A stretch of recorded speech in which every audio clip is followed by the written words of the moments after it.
আজ থেকে বদলে যাবে বঙ্গের আবহাওয়া। বেশ কিছু জেলায় বজ্রবিদ্যুৎ সহ বৃষ্টি সাথে জানিয়ে দেব বাংলাদেশের আবহাওয়া। বসন্তের আমেজ রাজ্য জুড়ে, ফাল্গুনের বিদায় পর্ব, কিছুদিন পরেই শুরু চৈত্র মাস। এই আবহেই দক্ষিণবঙ্গ জুড়ে ফের একবার বৃষ্টির পূর্বাভাস জারি করল আলিপুর আবহাওয়া দপ্তর। চলতি সপ্তাহে ভিজতে পারে দক্ষিণবঙ্গের সমস্ত জেলা, এমনটাই জানাল হাওয়া অফিস। মঙ্গলবার রাজ্যের অধিকাংশ জেলায় আকাশ পরিষ্কার থাকলেও আজ থেকেই শুরু হতে পারে বৃষ্টি।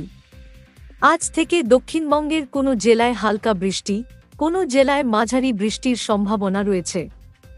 হাওয়া অফিস জানিয়েছে, বুধবার দক্ষিণ ২৪ পরগনা, পূর্ব মেদিনীপুর, পশ্চিম মেদিনীপুর এবং ঝাড়গ্রাম জেলার কয়েকটি এলাকায় বজ্রবিদ্যুৎ সহ বৃষ্টির সম্ভাবনা রয়েছে।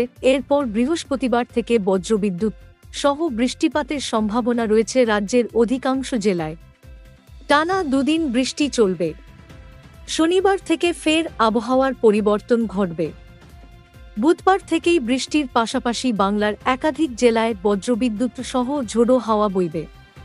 ৩০ থেকে ৪০ কিমি বেগে ঝোড়ো হাওয়া বইতে পারে। ইতিমধ্যে এই সমস্ত জেলায় হলুদ সতর্কতা জারি করেছে আবহাওয়া দপ্তর। আবহাওয়া দপ্তরের পূর্বাভাস অনুযায়ী আগামী বৃহস্পতিবার দক্ষিণবঙ্গের সব জেলায় বৃষ্টির পূর্বাভাস রয়েছে।